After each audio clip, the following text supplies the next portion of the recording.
King George III, the monarch who lost America and his mind. What if I told you that the most powerful man in the world, King George III, was once knocked unconscious by a cricket ball? That's right. Before he was the so-called tyrant of America, before he lost the most prized jewel of the British Empire, before he descended into madness and started having full-blown conversations with dead people, he was just a young prince, dodging wayward sports equipment. But how did this seemingly ordinary boy grow up to become a ruler whose decisions shaped the destiny of two continents? How did Britain, once a relatively small island nation, rise to control vast territories across the globe, only to find itself locked in a bitter struggle with its own colonies? Why did the American revolutionaries, men who once toasted to their most gracious king, suddenly decide that George III was a villain worse than Julius Caesar? And most importantly, was he truly a mad tyrant, or was he just a misunderstood monarch, trapped by the politics of his time and the failings of his own mind? Prepare for a tale of power, politics, and pettiness, a story of tea, taxes, and treason, a saga of empire building, rebellion, and one man's tragic descent into darkness. From the battlefields of America to the grand halls of Westminster, from the Boston Tea Party to the corridors of a lonely, broken king, this is the gripping tale of King George III, the ruler who won and lost an empire. It was a fine summer day in London, well, as fine as London summers could be in 1738, which meant a mix of mist, manure-scented air, and the occasional outbreak of smallpox. On June 4th, in the grand Norfolk house in St. James's Square, a baby was born, destined to become one of Britain's most famous and later infamous monarchs. This baby was George William Frederick, though history would remember him as King George III, the ruler who would gain, lose, and then lose his mind. George was no ordinary British baby. In fact, he was barely British at all. His father, Frederick, Prince of Wales, was the eldest son of King George II, who had been reigning over Britain since 1727. But this wasn't just any royal family. It was the House of Hanover, a German dynasty that had stumbled into ruling Britain in 1714, thanks to a mix of royal extinction, religious politics, and sheer luck. You see, before the Hanoverians, Britain was ruled by the Stuarts. Unfortunately, Queen Anne, the last Stuart monarch, had the worst possible luck when it came to producing heirs. She had 17 pregnancies, and not a single child survived to adulthood. This was a real problem, because the British Parliament wasn't about to let a Catholic sit on the throne, heaven forbid. So in 1701, they passed the Act of Settlement, declaring that only Protestants could inherit the crown. And the nearest Protestant relative was Sophia of Hanover, granddaughter of King James I of England. When Anne died in 1714, Sophia had already died as well, so her son, George, Elector of Hanover, became King George I of Britain.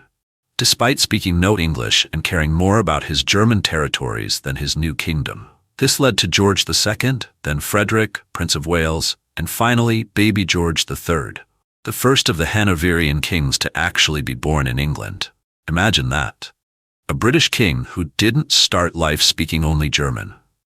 George's father, Frederick, was a man of many talents, playing the flute, making enemies of his own father, and getting involved in scandalous love affairs. His mother, Augusta of Saxe-Gotha-Altenburg, was yet another German princess, married off at age 16 to Frederick in a politically convenient match. The couple had their first child, Princess Augusta, in 1737, followed by baby George in 1738. From birth, little George was second in line to the throne, because Frederick was still waiting for his own turn. However, fate, and possibly a badly played game of cricket, had other plans. In 1751, when George was just 12 years old, tragedy struck. His father, Frederick, Prince of Wales, suddenly died at the age of 44. The official cause of death? A burst lung abscess, allegedly caused by a blow from a cricket ball. Yes, cricket killed a prince. Now, whether this is true or just a dramatic cover story for some undiagnosed medical condition is up for debate, but the result was the same. Young George was now the heir apparent to the British throne. His grandfather, King George II, was already an old man by 1751, meaning it wouldn't be long before young George III ascended to power. With his father gone, George was left under the strict supervision of his mother, Augusta, and her advisor, the Earl of Bute, a man who would later cause all sorts of political drama. His education became a top priority, and, well, let's just say the results were mixed. Some claimed that George was a slow learner, while others pointed out that he was fluent in German, English, and later French, had an interest in astronomy, music, and clocks, and was a devout reader. He certainly wasn't an intellectual giant like the philosopher kings of ancient Greece, but for an 18th century monarch, he was doing just fine. In 1760, after years of waiting, King George II finally died, blind in one eye, half deaf, and probably still cursing his late son Frederick. And so, at just 22 years old, George III became King of Great Britain. He would reign for the next 60 years, a period of time that saw wars, revolutions, scandals, madness, and way too many children. At the time of his accession, Britain was in the middle of what some historians call the First True World War, the 7 Years' War, 1756 to 1763. Britain, alongside allies like Prussia and Portugal, was fighting France and its allies Austria and Spain across Europe, North America, the Caribbean, and India. Luckily for George, Britain was already winning by the time he took the throne. In 1763, the war ended with the Treaty of Paris, which gave Britain Canada, parts of India, and a dominant global position. This was Britain's first step towards becoming the world's leading superpower. With the war settled, George needed to secure the royal bloodline. His heart had been set on Lady Sarah Lennox, but unfortunately, love and politics rarely mixed in royal marriages. His advisors insisted that he marry Princess Charlotte of Mecklenburg-Strelitz, a proper German princess who fit the dynastic requirements. And so, in September 1761, George and Charlotte met for the first time, on their wedding day. A disaster waiting to happen? Surprisingly, no. The couple had a remarkably happy marriage, producing 15 children, because royal families didn't believe in small families back then. Even more shocking, George III was famously faithful, a rarity among monarchs. The mid-18th century was a time when Britain wasn't just another European kingdom. It was on its way to being the European kingdom. Gone were the days when it played second fiddle to France or Spain. The island nation was flexing its muscles, and not just in its parliament, but on battlefields, in shipyards, and in the treasuries of banks across the world. Britain was reaping the rewards of centuries of war, political scheming, and good old-fashioned imperial ambition. While other European nations were still tangled in the question of whether their monarchs were divine or just self-important, Britain had figured out a perfect balance. The king would wear the crown, but Parliament would hold the real power, at least most of the time. By the 18th century, Britain had one key advantage over its European rivals: stability. This was a country that had already gone through its dramatic teenage rebellion, beheading its own king, experiencing the joy, or, more accurately, the horror, of a military dictatorship, then deciding, you know what, let's bring the monarchy back, but with conditions. France, Russia, and Spain, on the other hand, still had absolutist monarchs calling all the shots. And as history has shown, giving one person all the power is like letting a toddler hold the remote control. It's only a matter of time before the whole thing descends into chaos. But Britain had developed a power-sharing system between the monarchy, parliament, and nobility. It wasn't perfect. In fact, it could be an absolute mess. But compared to the bloodbaths happening elsewhere in Europe, it was positively enlightened. This meant that Britain had something its rivals didn't: continuity. When a weak king sat on the throne in France, everything fell apart. When a weak British monarch took over, Parliament simply carried on governing, often with a bit of royal meddling, but rarely with catastrophic results. But Britain's real superpower? The Royal Navy. By the 18th century, Britannia was ruling the waves like never before. This wasn't just a military force, it was a floating empire. While other nations relied on massive land armies that drained their economies and were painfully slow to move, Britain had a navy that could strike anywhere in the world. The Royal Navy was a bit like the Amazon Prime of warfare, fast, efficient, and capable of delivering destruction within 2 business days. France, Spain, and the Netherlands had respectable fleets, but Britain's navy wasn't just superior, it was a way of life. If you were a European empire in the 18th century and saw British warships on the horizon, it was probably time to start writing your will. While Britain's ships were dominating the seas, its banks were dominating the world's finances. London had become the heart of global trade and capitalism, powered by industries that were cranking out goods at a rate unheard of in human history.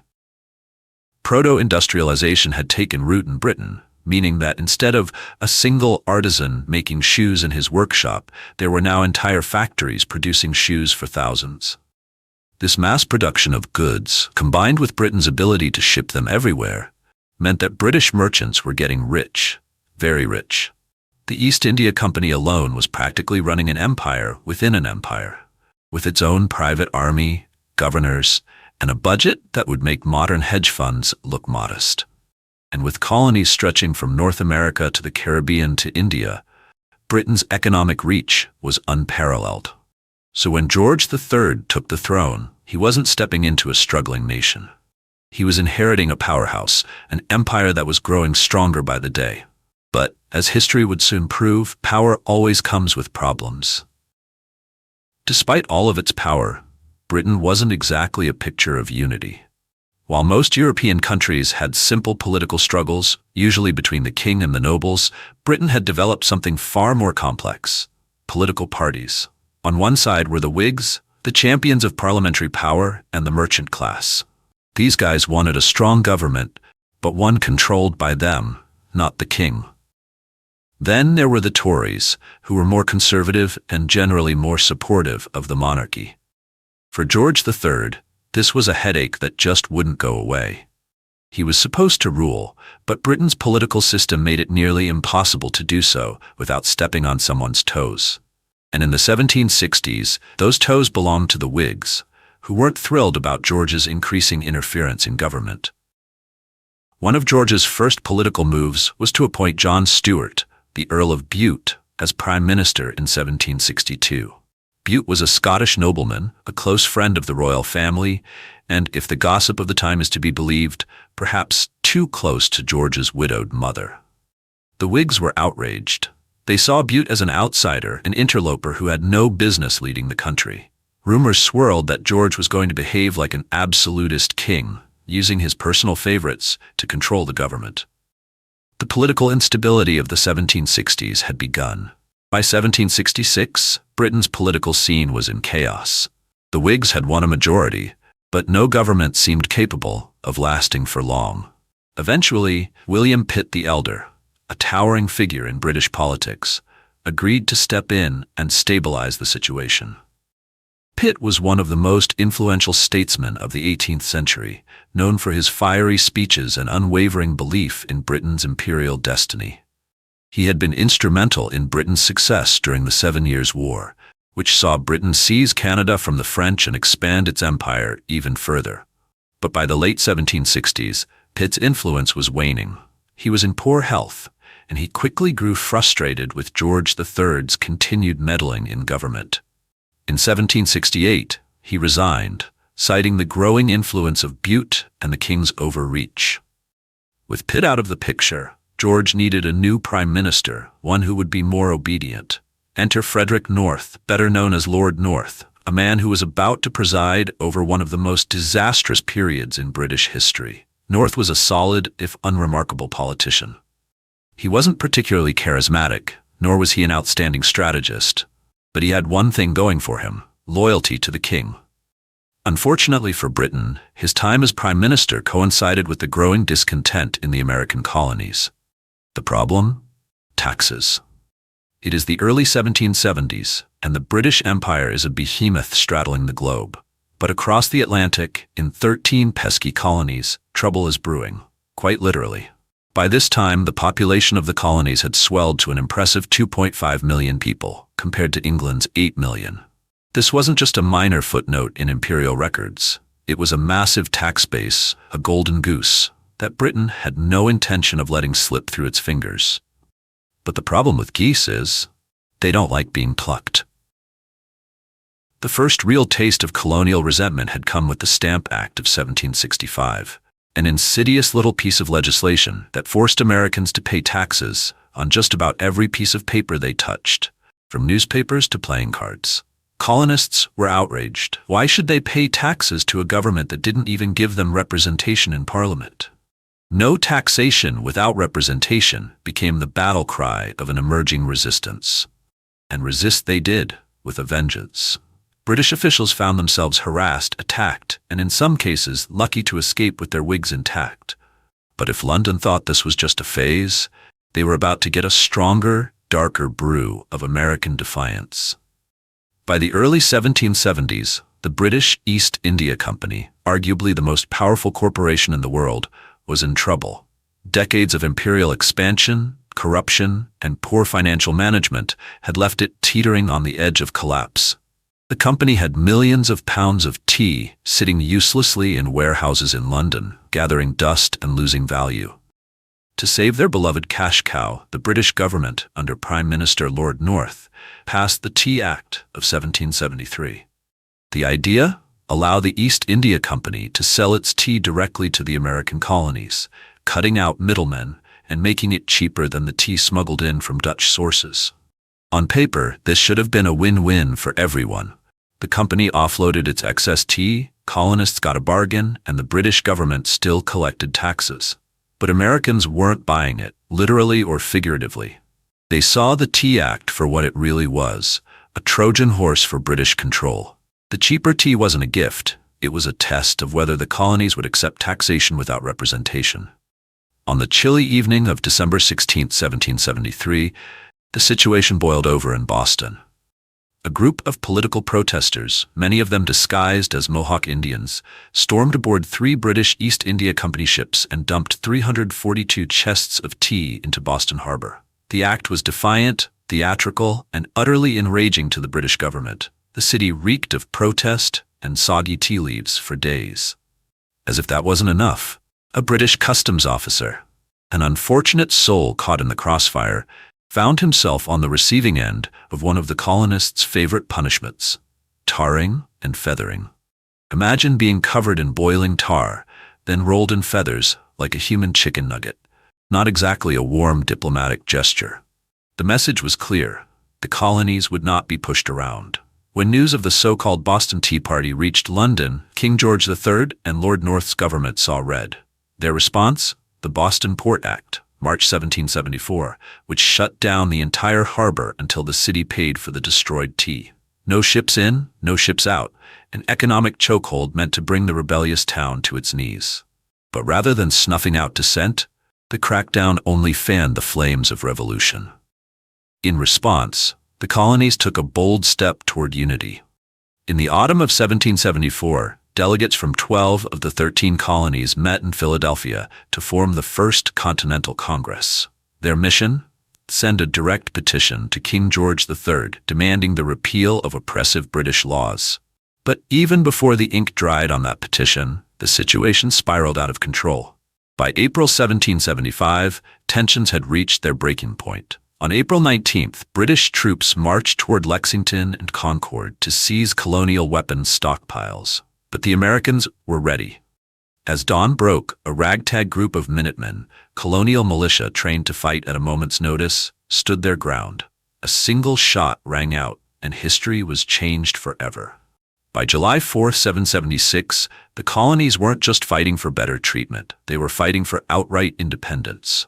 The Second Continental Congress, led by figures like Thomas Jefferson, John Adams, and Benjamin Franklin, drafted the Declaration of Independence, a document that would immortalize King George III as a villain of epic proportions. Thomas Paine had already set the stage with his blockbuster pamphlet Common Sense, 1776, in which he mockingly referred to George III as the royal brute.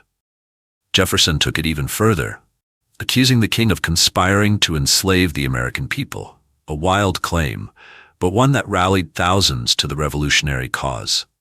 The war was far from an easy victory. The British initially had the upper hand, seizing New York City in 1777. But the tide turned later that year at the Battle of Saratoga, where General Benedict Arnold, before his infamous betrayal, helped secure a massive American victory.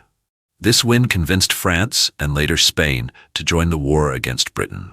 Suddenly, what had been a colonial rebellion became a global conflict. By 1781, the British were struggling. In October, General Charles Cornwallis found himself cornered at Yorktown, Virginia, by George Washington's Continental Army and the French Navy. After a brutal siege, Cornwallis surrendered, effectively ending the war.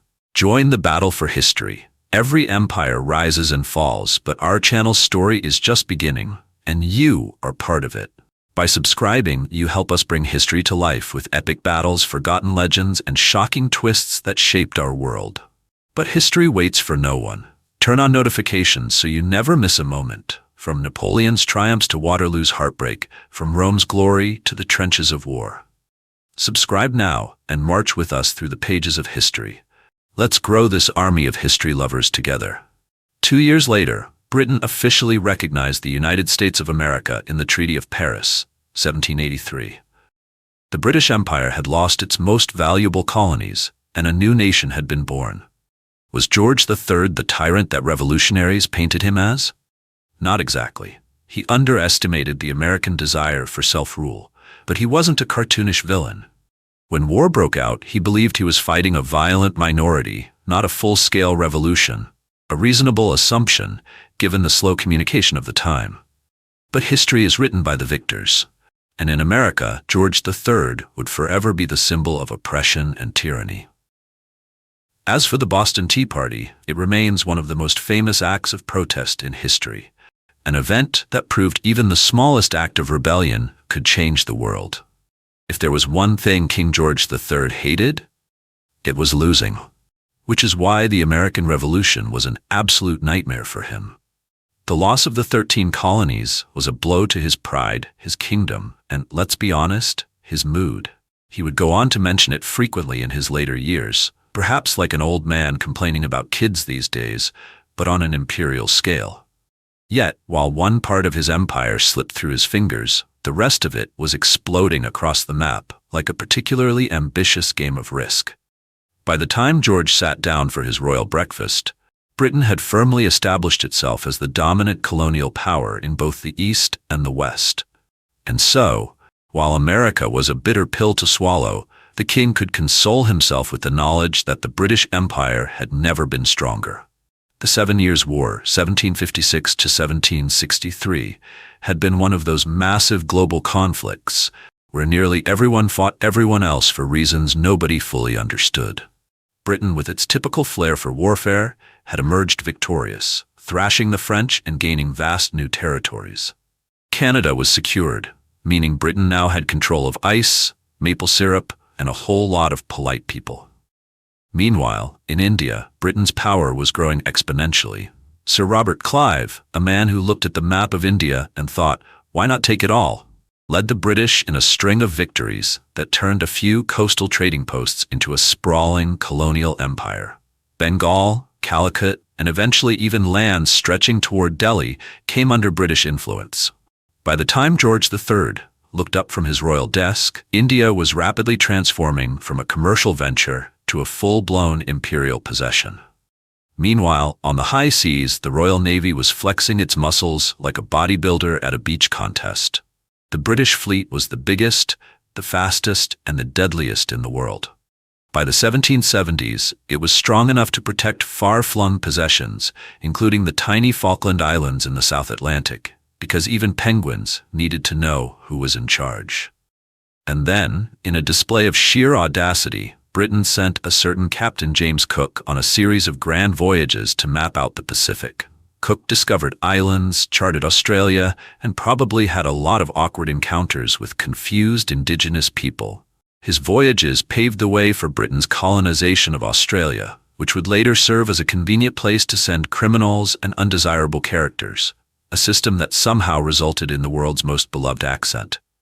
By the 1780s, the British Empire stretched so far that someone, somewhere, pointed out that the sun never sets on the British Empire. And for once, this wasn't just a poetic exaggeration, it was an actual fact. George III could take comfort in the knowledge that, while he had lost the American colonies, he still ruled an empire greater than anything the world had ever seen. For all his military triumphs, George III had one major problem: his own brain. At first, it wasn't obvious. The king was a devout man, a loving husband, and had a surprisingly healthy lifestyle for someone who spent most of his time sitting on a throne. He exercised regularly, avoided alcohol, and ate a sensible diet, which in 18th century England meant he wasn't constantly drunk and didn't try to live off ale and roasted meats alone. But then came the strange behaviors. By the 1760s, courtiers noticed the king sometimes became unusually agitated, speaking rapidly and erratically.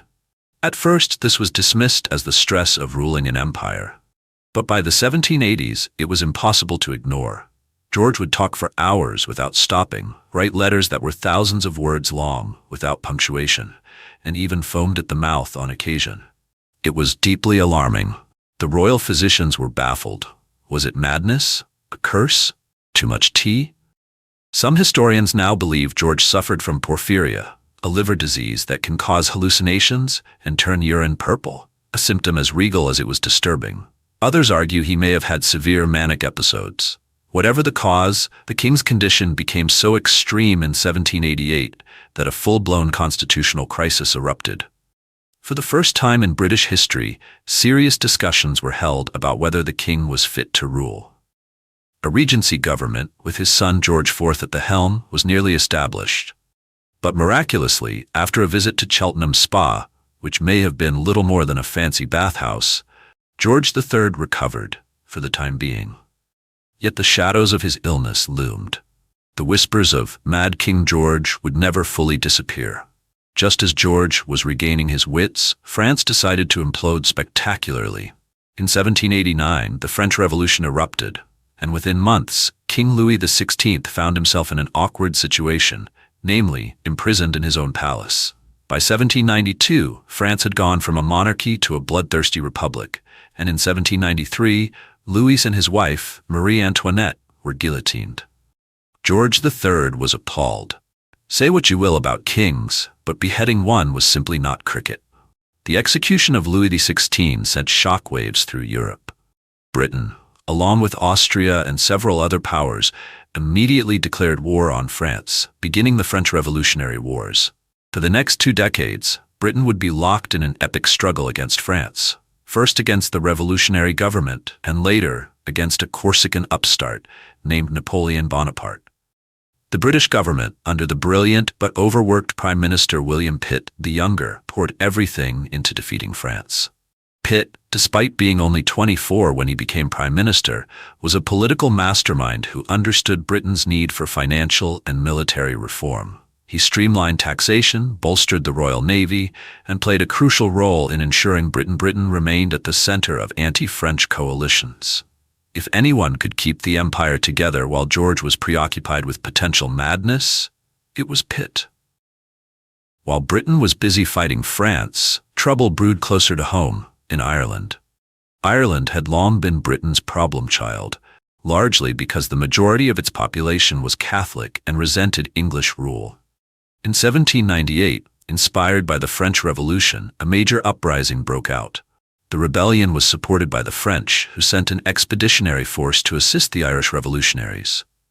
The British government reacted with sheer brute force. Some 30,000 British troops crushed the rebellion, preventing Ireland from becoming a launching pad for French invasion. But the government knew this was only a temporary fix. The solution? Dissolve the Irish Parliament entirely. In 1801, the Act of Union was passed, merging Ireland with Great Britain to create the United Kingdom of Great Britain and Ireland. The Irish Parliament was abolished, and George III was offered the title of Emperor. But he declined, preferring the traditional king. Ireland would remain part of the UK for over a century, though tensions never fully disappeared. After an uneasy truce in 1802, Britain and France were at it again by May 1803. Napoleon had spent the downtime not sipping wine and playing chess, but rather building the greatest army Europe had ever seen. He was preparing to invade Britain itself, amassing troops along the Channel coast. But then, as usual, Napoleon overreached. The Austrians, Russians, Swedes, and just about every other kingdom that disliked French domination banded together in the Third Coalition in 1805. On paper, it was a dream team. Austria and Russia alone fielded over 200,000 troops against Napoleon's Grande Armée. Britain, meanwhile, played its favorite role, bankrolling the entire thing while ruling the seas. Yet Napoleon was, as always, one step ahead. His army executed one of the most daring campaigns in military history, the Ulm campaign, wherein he trapped an entire Austrian army before it could even link up with the Russians. Then came his crowning moment, the Battle of Austerlitz, December 2nd, 1805, often called his greatest victory. Outnumbered and facing the combined might of Austria and Russia, Napoleon tricked his enemies into attacking his seemingly weak center. Instead, he lured them into a trap, crushed their forces, and utterly shattered the coalition. Britain might have ruled the seas, but on land, Napoleon was unstoppable. Napoleon's dominance had one glaring problem. He could not touch Britain. Why? Because of one man, Admiral Horatio Nelson. While Napoleon was busy humiliating Austria and Russia at Austerlitz, Nelson was busy annihilating the French and Spanish navies at Trafalgar, October 21st, 1805. Britain had always been the world's top naval power, but Trafalgar ensured that France would never challenge them at sea again.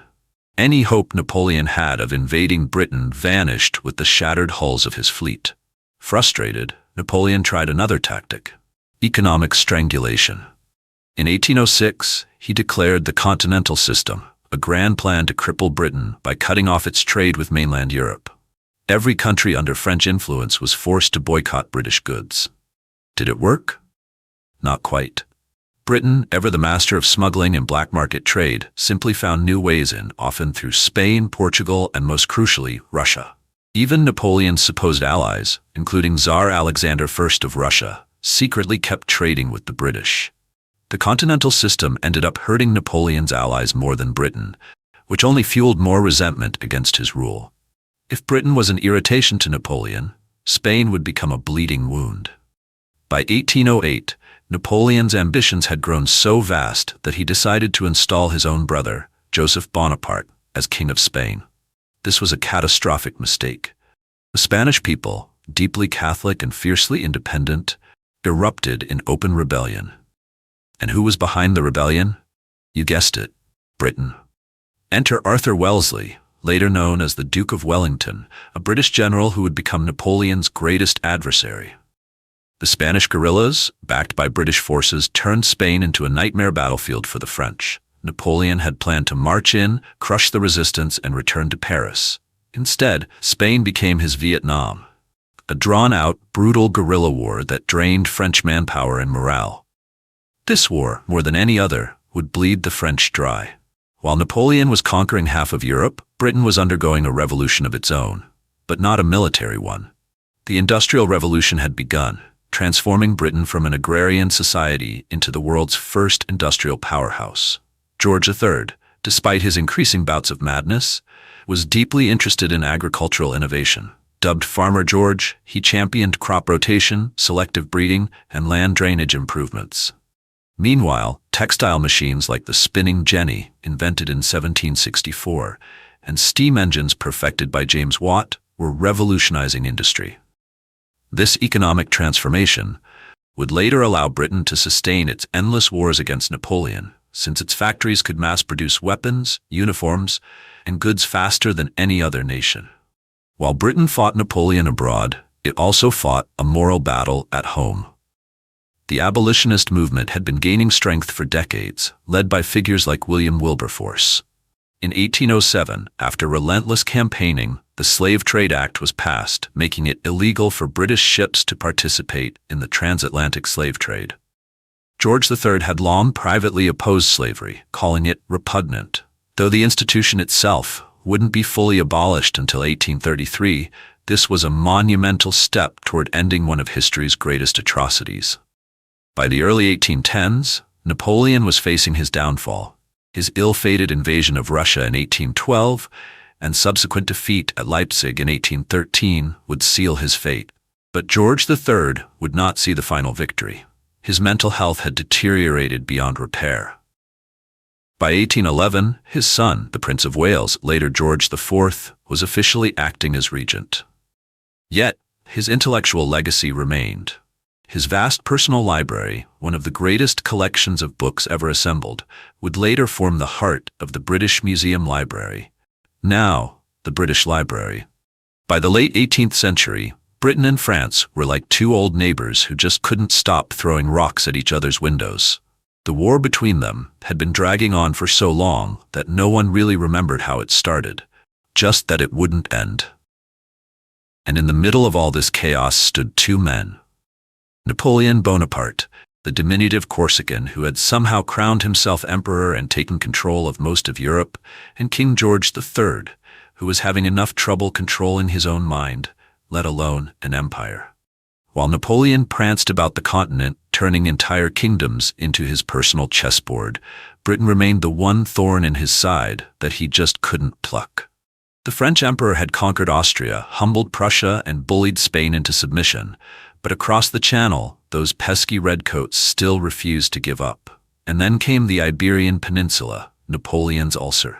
In 1807, Napoleon made the rather bold decision to march into Spain and Portugal, because apparently ruling half of Europe wasn't enough.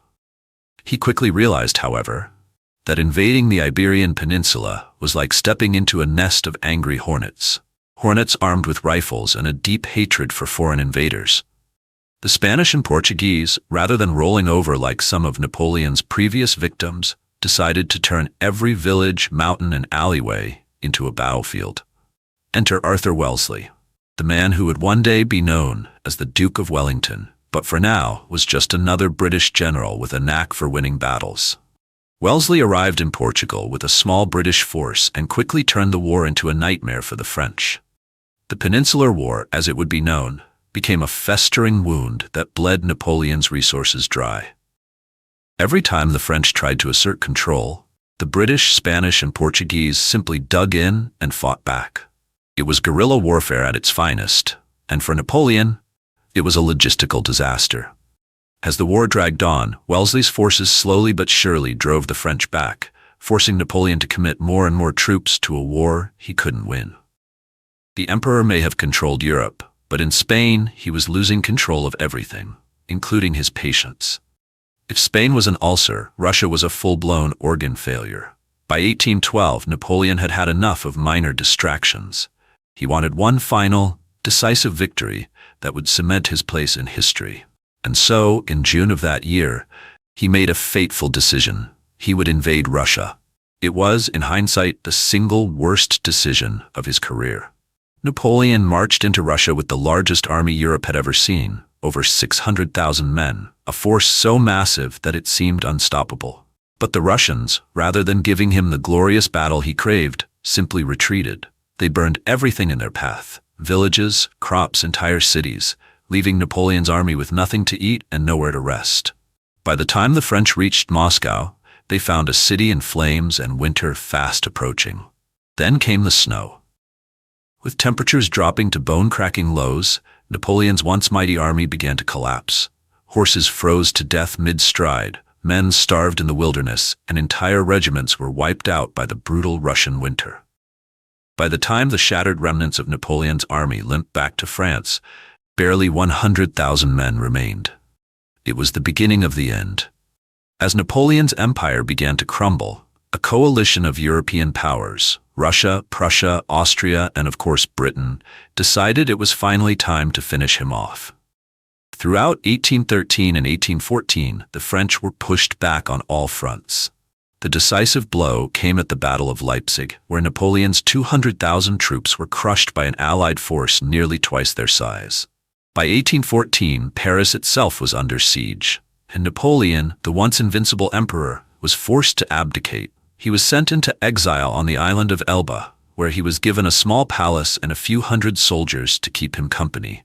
A rather generous retirement package for a man who had tried to conquer the world. But back in Britain, King George III had no idea any of this was happening. By the mid-1810s, the British king was in no state to celebrate his empire's victory over Napoleon. His relationship with his son and heir, the Prince of Wales, future George IV, had completely deteriorated, thanks in part to scandalous rumors about an illegitimate child. Parliament, meanwhile, was busy accusing the king's favorite son, the Duke of York, of selling military commissions, because nothing says family dysfunction like corruption and political intrigue. And then came the final blow. The king's youngest and most beloved daughter, Princess Amelia, fell seriously ill. Her worsening condition, combined with all the scandals, finally pushed George III over the edge. In October 1810, just weeks before Amelia died, the king descended into his last and most severe bout of madness. He was seen wandering around Windsor Castle, talking to long-dead figures and raving about divine visions. The once proud monarch was confined to a straitjacket within days, and his condition only worsened from there. With George III completely incapacitated, the British government had no choice but to act. In February 1811, Parliament passed the Regency Act, placing the king's son in charge as Prince Regent. The Regency period was now officially underway. For the next 9 years, George III lived in a twilight world, blind, deaf, and completely detached from reality. He spent his days in Windsor Castle, talking to ghosts and playing music on an old harpsichord that had once belonged to Handel. His son, George IV, ruled in his place, though ruled might be a generous term, considering the prince was far more interested in extravagant parties and gambling than actual governance. Meanwhile, Napoleon wasn't quite done yet. In 1815, he made a dramatic return from exile, reclaiming power in France for one last hurrah. But his comeback was short-lived. At the Battle of Waterloo in June 1815, the Duke of Wellington and his Prussian allies finally put an end to Napoleon's ambitions. The emperor was exiled once more, this time to the remote island of St. Helena, where he would die 6 years later, likely of stomach cancer, or, if you believe the conspiracy theories, slow poisoning. George III never knew any of this. By the time Britain was celebrating Napoleon's final defeat, he was lost in a world of hallucinations. He spent the last 9 years of his life in almost complete isolation, barely aware of the outside world. He died on January 29, 1820, the longest-serving British monarch at the time. His son, now George IV, finally took the throne, though his reign would be largely unremarkable compared to the empire-building and scandals of his father's time. But despite all the madness, dysfunction, and endless war, one thing was certain.